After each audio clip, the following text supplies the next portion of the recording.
For weeks now, the internet has been obsessed with one question about Shane Van Gisbergen. Is there something about the way he drives that NASCAR is finally going to step in and stop? And this week, for the first time, that question stopped being speculation and became something very real. Because after Chicagoland, Van Gisbergen's own data, the raw telemetry from inside his car, landed at the center of an actual NASCAR review. A respected veteran looked at that data and said the proof was, in his exact word, undeniable.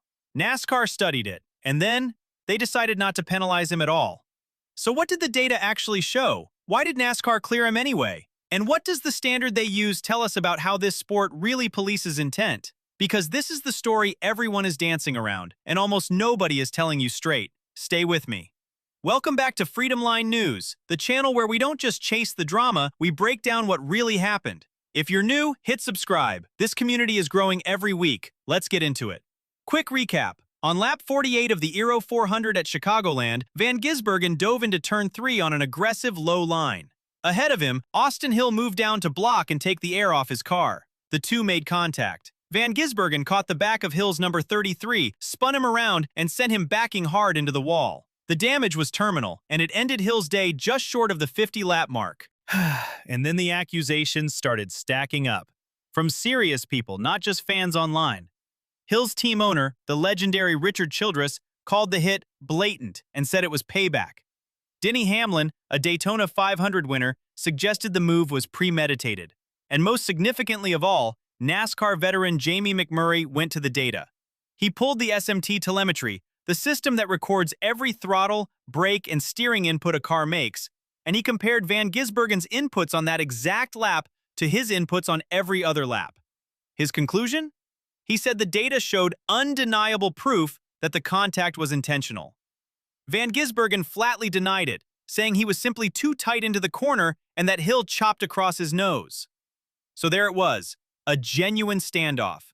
The driver swearing it was an accident, and a respected analyst saying the data told a different story. So on Tuesday, the whole garage waited for NASCAR's penalty report. And when it landed, the verdict surprised a lot of people. No penalty for Van Gisbergen. No penalty for Hill either.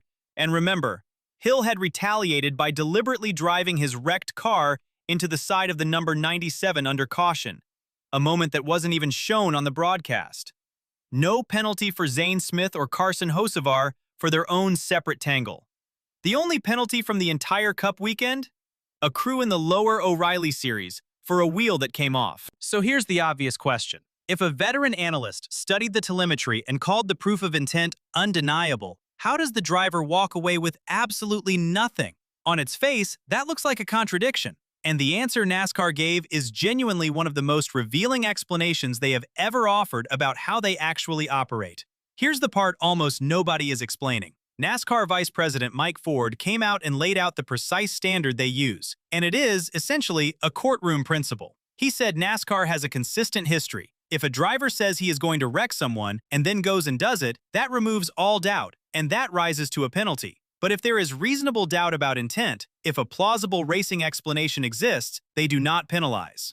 And the perfect contrast is a call NASCAR made earlier this very season. When Ryan Preece wrecked Ty Gibbs, Preece got penalized. Why? Because his own radio chatter and his post-race comments confirmed he did it on purpose. He removed the doubt himself with his own mouth. That is the line. In Van Gisbergen's case, the data may have looked damning to Jamie McMurray, but Van Gisbergen never admitted intent. He gave a plausible racing explanation, he apologized to Hill's team by name, and he never said a single word suggesting he meant to do it. So in NASCAR's eyes, reasonable doubt survived. And without removing that doubt, there is no penalty. Ford said it about as plainly as you can. Remove the reasonable doubt, and you get a penalty. So the real lesson here isn't the data proves it. It's that in NASCAR, telemetry alone isn't enough to convict you. What convicts you is your own mouth. What you say is far more dangerous than what the data shows. And this, by the way, is exactly why the NASCAR is secretly banning SVG narrative you have seen all over the place is nonsense. No secret rule change, no illegal technique crackdown, no grand plot to stop him. The reality is so much more interesting than the fantasy. NASCAR just demonstrated in detail that it will not act on data alone. It needs a confession. That is a genuine insight into how this sport works. The fabricated ban story teaches you nothing. So where does this go from here? Because NASCAR did not simply close the book and walk away. Senior Vice President of Competition Elton Sawyer has already spoken to Austin Hill, and NASCAR is bringing both drivers together, face-to-face, at this weekend's race in Atlanta to hash the whole thing out. In NASCAR's own words, there are hotheads here that they want to talk to make sure this does not boil over into something serious at Atlanta or beyond. And that is a meaningful signal. NASCAR let this one go on reasonable doubt, but they also made it clear they will take a much dimmer view of whatever happens next, because this rivalry now has real history behind it. It goes back to a clash at Circuit of the Americas in 2024. It runs through Hill putting his middle finger out the window after Van Gisbergen beat him at Sonoma and did a burnout right next to him. And now it is 3 straight incidents in 4 weeks.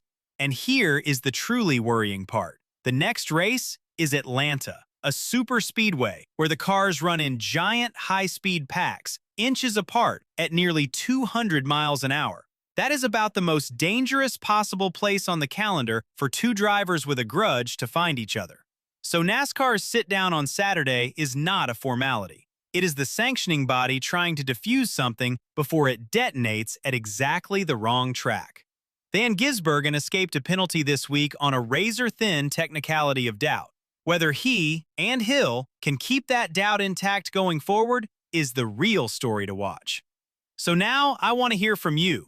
Do you think NASCAR got it right, letting Van Gisbergen off on reasonable doubt? Or should undeniable data be enough to penalize a driver, even without a confession?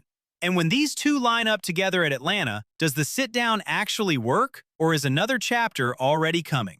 Drop it in the comments, hit like, and subscribe to Freedom Line News, where we cover every NASCAR story with the detail it actually deserves. Thanks for watching. See you in the next one.